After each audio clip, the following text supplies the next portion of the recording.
d'avoir tous les privilèges du nouvel ordre mondial, du gouvernement mondial. Ce sera une marque qui permettra à l'Antichrist d'identifier ceux qui sont dans son système et ceux qui sont hors du système. Ce sera un code technologique, électronique, mais ce sera de l'intelligence artificielle. Dans la marque de la bête, il y aura de la spiritualité, il y aura aussi de la technologie.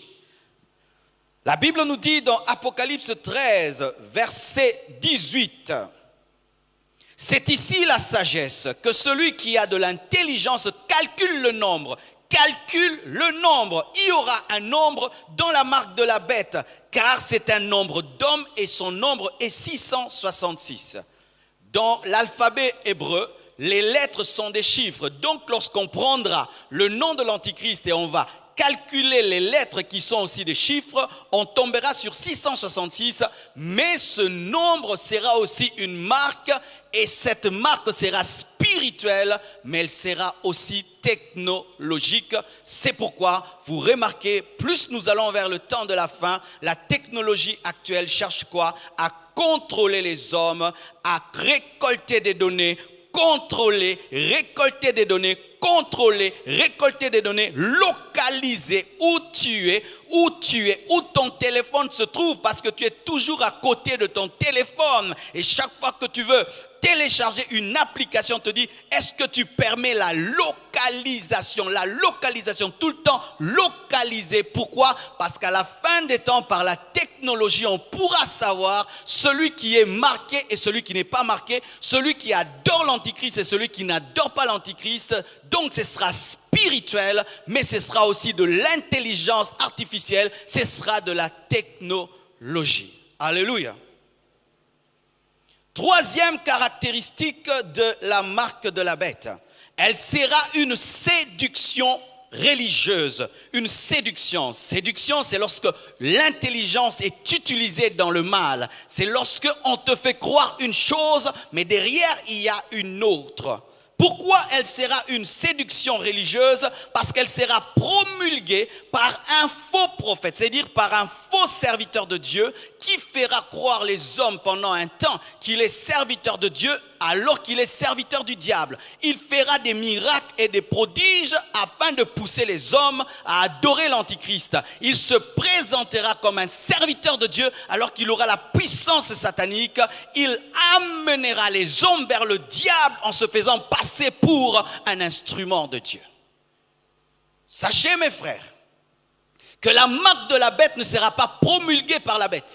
C'est bizarre, mais elle sera promulguée par un faux prophète. C'est-à-dire que c'est la religion qui amènera les hommes à adorer le diable. C'est terrible, mes frères. C'est la religion qui va amener les hommes à adorer le diable. C'est pourquoi ne soyez pas des religieux, soyez des révélés. Ne soyez pas des religieux, soyez des révélés. Ne soyez pas des amen, amen, amen, mais soyez des hommes qui discernent la parole, qui écoutent à la lumière du Saint-Esprit. Soyez des hommes révélés.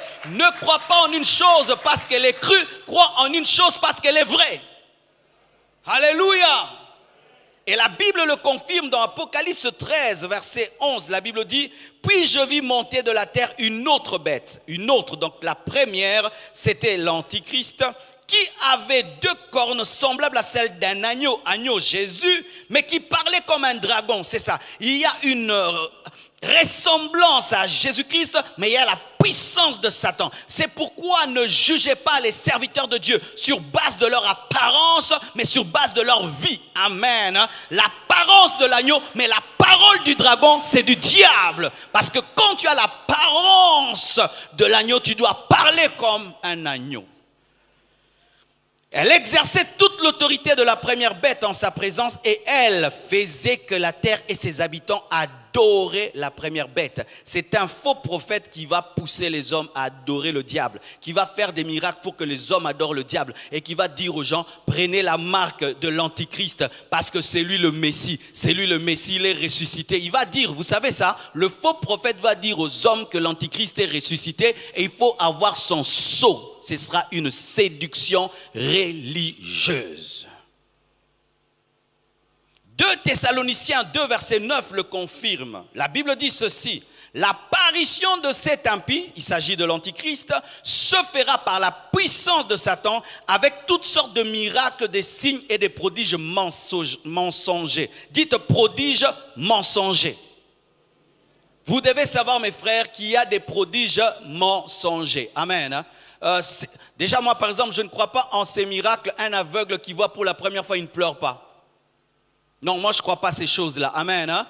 Un aveugle dans une église où les miracles se produisent, mais c'est comme si Dieu n'a rien fait. Vous voyez un paralytique qui marche pour la première fois, mais il n'a pas de joie. Un aveugle qui voit pour la première fois, il n'a pas de joie. Ce sont toujours des inconnus qui expérimentent des miracles. Les gens connus n'expérimentent jamais des miracles. Ça, c'est bizarre et des bizarres. Et un miracle qui se produit pour la gloire du pasteur, non, ça c'est bizarre. Le Saint-Esprit produit des miracles pour la gloire de Jésus-Christ. Le Saint-Esprit fait des miracles pour la gloire de Jésus-Christ. Peuple de Dieu, vous devez savoir qu'il y a aussi des miracles mensongers, des prodiges mensongers, des miracles qui se produisent afin de te détourner de Jésus-Christ pour t'amener vers le diable et pour t'amener vers un homme. Ce sera une séduction religieuse. Quatrièmement, troisièmement, cinquièmement, c'était pour vous réveiller. Quatrièmement, mon professeur faisait ça à l'école. Elle sera une clé économique et politique à l'échelle planétaire. Retenez ce que je viens de dire, à l'échelle planétaire. Aujourd'hui, mes frères et sœurs, il y a des discothèques qui s'ouvrent avec une puce. Tu as seulement une puce au niveau de ta main droite et tu entres dans une discothèque. Tu as une puce au niveau de ta main droite, tu entres dans un gymnase. Tu as une puce au niveau de ta main et tu entres dans une entreprise. Surtout en Suède, paraît-il, il y a au moins 3000 personnes qui ont une puce au niveau de la main pour accéder à leur lieu de travail, aller dans des restaurants et tout le reste, ouvrir des portes.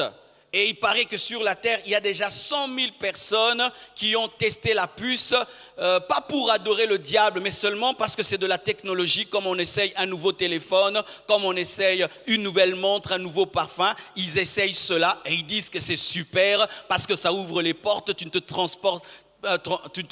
transportes pas le cash partout. Et il y en a beaucoup.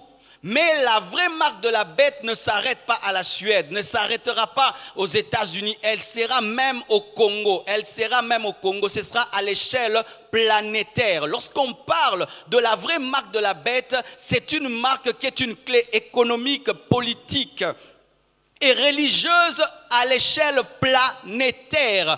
Tous les continents auront cette marque. Tous les continents seront obligés d'avoir cette marque. Mais lorsqu'on parle d'une marque qui se limite à une entreprise, à un peuple, à une race, ce n'est pas encore la véritable marque, parce que lorsqu'on parle de la vraie marque de la bête, on parle de toutes les tribus, on parle de toutes les personnes, on parle de tous les peuples. Amen. Apocalypse 13 le dit, verset 16. Et elle fit que tous, on dit tous, pas quelques-uns, tous, petits et grands, riches et pauvres, libres et esclaves, reçussent une marque sur leur main droite et sur leur front. Écoutez maintenant, et que personne ne put acheter ni vendre sans avoir la marque, le nom de la bête ou le nom de son nom. Personne, c'est personne. Lorsqu'on parle de la marque de la bête, ce n'est pas un phénomène en Europe, ce n'est pas un phénomène aux États-Unis, non, c'est sur toute la planète, à l'échelle mondiale, une clé à l'échelle mondiale. Tu ne l'as pas, tu n'es pas dans le système, tu ne l'as pas, tu n'es pas reconnu, tu ne l'as pas, tu ne peux vendre ni acheter. Cinquièmement, elle fera des hommes des damnés. Damnation, c'est quoi? C'est lorsque tu es maudit et tu ne peux être pardonné. Lorsqu'un homme a la marque de la bête, il est damné, condamné éternellement et ne peut être pardonné. Qui sont les damnés dans la parole? Ce sont les démons. Lorsque Lucifer s'est rebellé, lorsque les anges l'ont suivi et sont devenus des démons, ils ont été damnés. Pourquoi? Parce que Dieu n'a pas prévu le pardon ou la rédemption des démons. Mais pour l'homme, il y a la rédemption. Mais un homme qui accepte la marque de la bête est un damné. Il ne peut plus être pardonné. Il est traité comme un démon. La marque de la bête transforme un homme et l'amène au niveau d'un démon. La marque de la bête est une apostasie dont on ne peut sortir. La marque de la bête condamne un homme éternellement. Et une fois qu'on a la marque de la bête, on ne peut l'enlever. On ne peut demander pardon. Et d'ailleurs, on devient incapable de se repentir car on a un cœur des démons. C'est ça la vérité. Ce ne sont pas ces choses que les gens mettent et puis ils enlèvent. Ils mettent et puis ils enlèvent. Ils écrivent ici et puis ils effacent. Non, la marque de la bête, on ne l'efface pas, on n'enlève pas. La Bible le dit. Apocalypse 14, versets 9 à 10. Et un troisième ange les suivit en disant d'une voix forte: si quelqu'un adore la bête et son image et reçoit une marque sur son front ou sur sa main, il boira lui aussi le vin de la fureur de Dieu, versé sans mélange dans la coupe de sa colère, et il sera tourmenté dans le feu et le soufre devant les saints anges et devant l'agneau, l'enfer. Avoir la marque de la bête, c'est directement être condamné à aller dans les temps de soufre et de feu. Apocalypse 16, verset 1 à 2 dit: et j'entendis une voix forte qui venait du temple et qui disait aux 7 anges: allez et versez sur la terre les 7 coupes de la colère de Dieu. Le premier alla et il versa sa coupe sur la terre, et un ulcère malin et douloureux frappa les hommes qui avaient la marque de la bête et qui adoraient son image. C'est-à-dire que la marque de la bête fait d'un homme l'ennemi de Dieu. La marque de la bête maudit éternellement un homme. La marque de la bête est une apostasie et une abomination que Dieu ne peut pardonner, même si la personne qui la reçoit demande pardon, Dieu ne pardonne pas. Et d'ailleurs, nulle part dans la parole on nous présente des hommes qui avaient pris la marque de la bête et s'étaient repentis. Amen. Nous sommes ensemble. Amen. Donc ça donne un cœur démoniaque, ça donne un cœur de damné et ça nous rend incapables de revenir à Dieu. 6e caractéristique de la marque de la bête: c'est une marque obligatoire. Obligatoire et imposée à toute la terre. Elle est obligatoire et elle est imposée. Devant la marque de la bête, il n'y a pas de choix et de conviction. Est-ce que tu préfères, quand tu entres dans notre entreprise, d'avoir une puce ou une carte? Eh bien, je prends une carte. Ok. Tu préfères quoi? Non, c'est pas ça. Quand la marque de la bête sera là, il n'y aura plus de libre arbitre. Il n'y aura plus plutôt de liberté. Il n'y aura plus de volonté. Tu dois, parce que ce sera un système dictatorial. Le pire que le monde n'ait jamais connu. L'Antichrist sera plus que Néron, Hitler et tous les autres. Ce sera une marque imposée. Il n'y aura pas la place de la conviction. Il n'y aura pas la place du choix. Et celui qui refusera la marque de la bête sera décapité. Ce sera la marque de la bête ou la décapitation. Tu acceptes la marque, ok, tu adores le diable et tu entres dans le système du diable, tu vends, tu achètes, tu profites, tu refuses, on te coupe la tête. C'est ça la vérité de la parole. Et s'il n'y a pas encore ces caractéristiques, donc ce n'est pas encore la vraie marque de la bête. Une marque de la bête que tu peux accepter ou refuser si tu veux, on te laisse tranquille, ce n'est pas encore la vraie marque de la bête. Et la Bible le dit dans Apocalypse 20, verset 4. Qu'est-ce qui va arriver aux hommes qui vont refuser la marque de la bête? Et je vis des trônes, et à ceux qui s'y assirent fut donné le pouvoir de juger. Et je vis les âmes de ceux qui avaient été décapités à cause du témoignage de Jésus et à cause de la parole de Dieu. Et de ceux qui n'avaient pas adoré la bête ni son image et qui n'avaient pas reçu la marque sur leur front et sur leurs mains. Ils revinrent à la vie et ils régnèrent avec Christ pendant 1000 ans. Pourquoi ils revinrent à la vie? Parce qu'ils ont été décapités, parce qu'ils avaient refusé d'adorer la bête et d'avoir sa marque. Est-ce qu'aujourd'hui nous avons une marque qu'on nous présente, on dit tu ne l'as pas, on te tue, tu ne l'as pas, on te décapite? Pas encore. Alléluia. Pas encore. Ne soyons pas plus bibliques que la Bible. Amen. Amen. Sixièmement,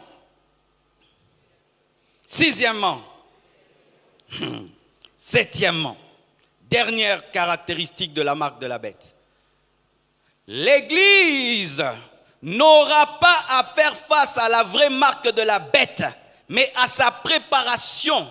Pourquoi? Parce que dans la tribulation, il doit avoir d'abord la manifestation de l'Antichrist pour qu'il y ait la marque de la bête. Et l'Antichrist ne peut se manifester si l'Église est présente.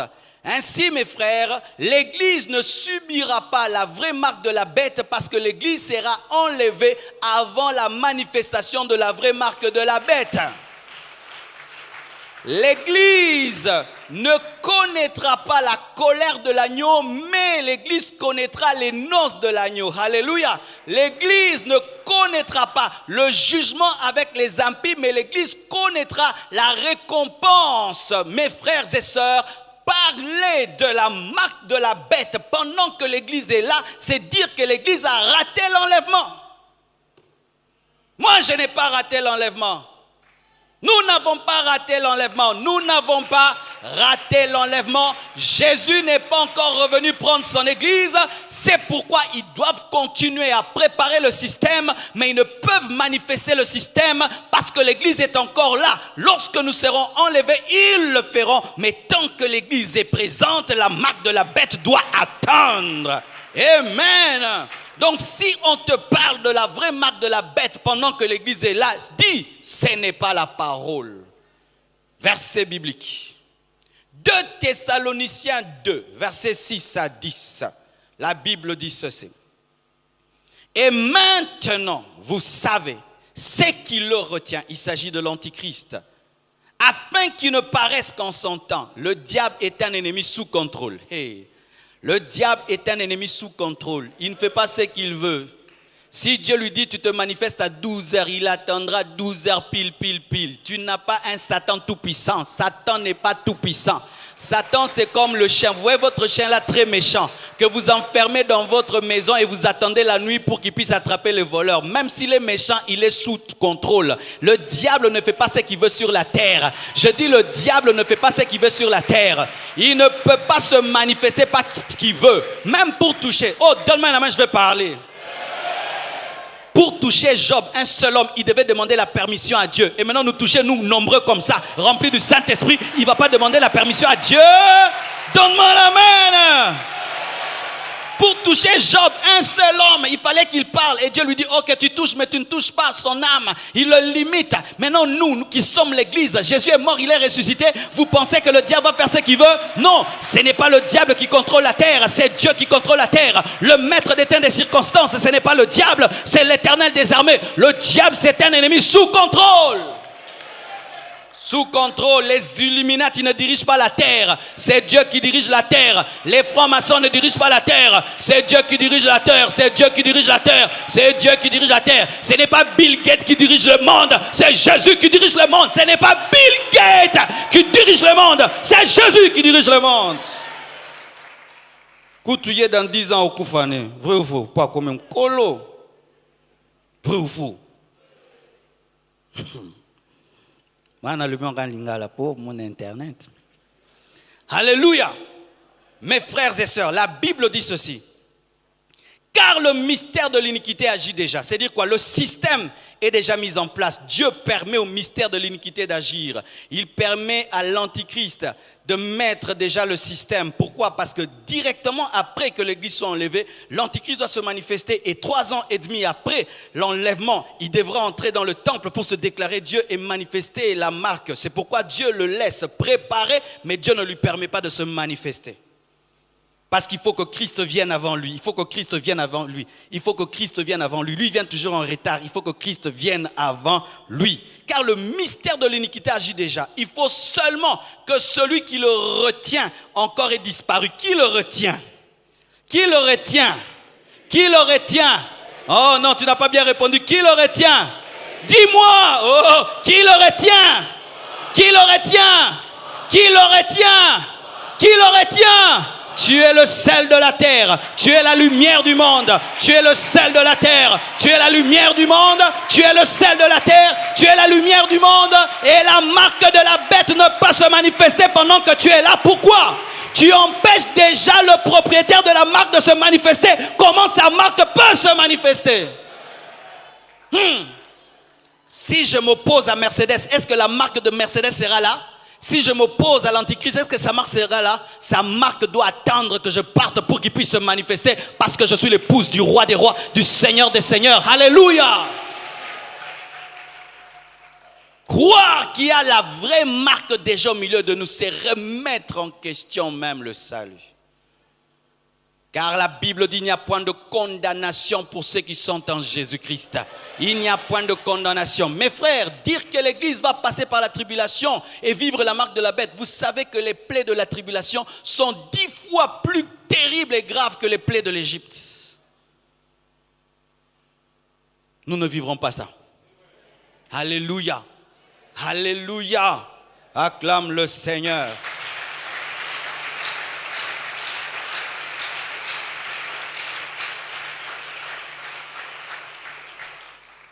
Ainsi, mes frères et sœurs, toute marque de la bête qui ne réunit pas ces 7 caractéristiques n'est pas encore la vraie marque de la bête. Ce n'est qu'un système mis en place. C'est la préparation de la marque de la bête, mais ce n'est pas encore la marque de la bête. Toute marque de la bête qui ne réunit pas ces 7 caractéristiques n'est pas encore la vraie marque. C'est la préparation de la marque. Alléluia. Dis à ton voisin, que veut dire 666? 666. Dans le 666, il y a 3 6. 6, c'est 7 moins 1. Le chiffre de Dieu, c'est le chiffre 7. Le chiffre 7 qui représente la perfection. Alléluia, la totalité. Et lorsque tu enlèves 1 dans 7, ça donne 6. Et 1, c'est aussi Dieu. Alléluia. Donc, quand tu enlèves dans 7, 1, ça fait 6, c'est dire que 6, c'est quoi? C'est le rejet de Dieu. 6, c'est l'incrédulité. 6, c'est l'apostasie. 6, c'est l'abandon de Dieu. Et 3 fois 6, c'est l'abandon total de Dieu dans le corps, dans l'âme, dans l'esprit, dans l'économie, la politique et la religion. Amen.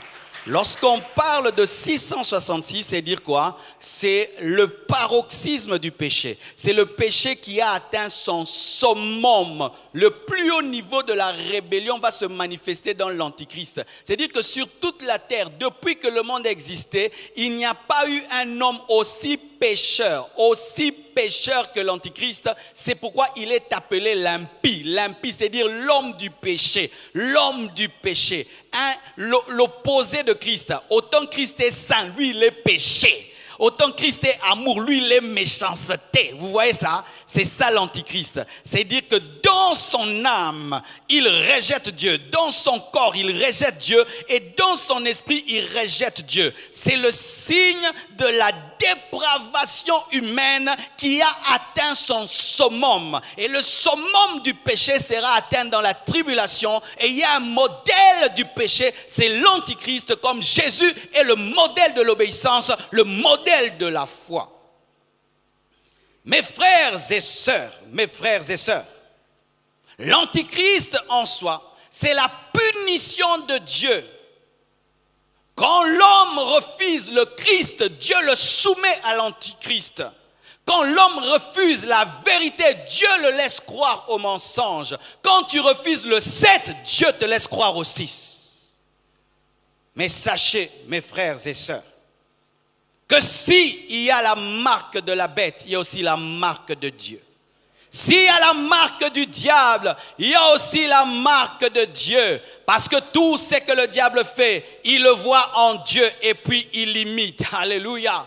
C'est Dieu qui a commencé d'ailleurs à marquer les hommes sur la terre. C'est Dieu qui a marqué Caïn. Vous savez ça? Ce n'est pas le diable qui a commencé à marquer les hommes. Et lorsque tu crois en Jésus-Christ, Dieu te marque. Mais il ne te marque pas d'un système informatique. Mais il te marque de sa propre présence. Car le Saint-Esprit, c'est lui le sceau de notre rédemption. Alléluia. Lorsque Dieu veut te marquer, il se donne à toi. Et lui-même devient la marque. Je n'ai pas un code. Je n'ai pas un chiffre. J'ai Dieu. Dieu est ma marque. Dieu est ma marque. Le Saint-Esprit est ta marque. Et garde cette marque. Parle à cette marque. Grandis dans cette marque. Parce que cette marque est une personne. Le Saint-Esprit est une personne. Le Saint-Esprit est omniscient. Le Saint-Esprit est omnipotent. Le Saint-Esprit est omniprésent. Si le diable opère dans le 6, nous allons opérer dans le 7. Alléluia. Et le Saint-Esprit opère dans le 7. Dis-moi 7. Dis-moi 7. Il est l'esprit de l'éternel 1. Il est l'esprit de sagesse 2. Il est l'esprit d'intelligence 3. Il est l'esprit de conseil 4. Il est l'esprit de force 5. Il est l'esprit de connaissance 6. Il est l'esprit de crainte de l'éternel 7. Le 7 est supérieur au 6. Dieu vaincra toujours le diable. Lorsqu'il opère dans le 6, Dieu opère dans le 7. Lorsqu'il opère dans le 6, Dieu opère dans le 7. Et s'il opère dans le 666, nous opérons dans les 777. Les 777. Donne-moi l'amen. S'il opère dans les 66, nous opérons dans les 777. Mes frères et sœurs, nous sommes dans l'équipe qui gagne. Dans l'équipe qui gagne et qui gagnera. Dis à ton voisin, as-tu la marque de Dieu? Ceux qui n'ont pas la marque de Dieu auront la marque du diable. Et pour recevoir la marque de Dieu, tu dois avoir Jésus-Christ de Nazareth. Je te présente Jésus-Christ. Je te présente Jésus-Christ. Je te présente Jésus-Christ.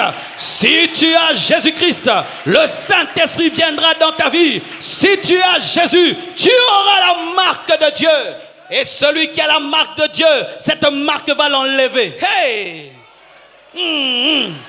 Roseke yamasheke le baba. Le Saint-Esprit n'est pas qu'une marque, il est aussi un moteur supersonique. La Bible dit que le corps corruptible revêtira l'incorruptibilité. Et cette marque va t'enlever avant que l'Antichrist ne vienne avec sa marque. La marque de Dieu va t'enlever. Le Saint-Esprit. Frères et sœurs, garde cette marque. Garde cette marque. N'abandonne pas Jésus. N'abandonne pas le Saint-Esprit.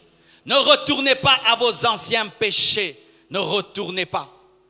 Mes frères et sœurs, voici ce que j'aimerais vous dire.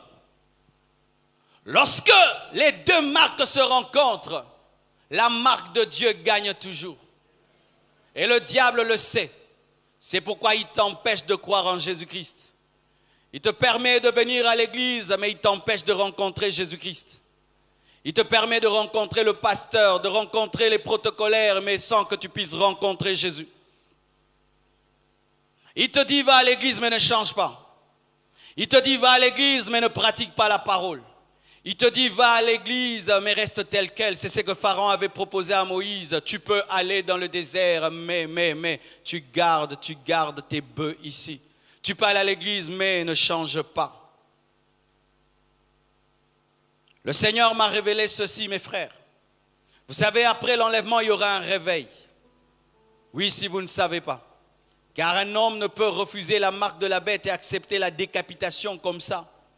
Ça doit être le produit d'une grande révélation spirituelle et donc, il y aura un réveil. Mais qui seront réveillés après l'enlèvement? Qui refuseront la marque de la bête? Ce ne sont pas les chrétiens charnels. Oui, c'est vrai, il y en aura, mais la plupart des personnes qui refuseront la marque de la bête seront des païens.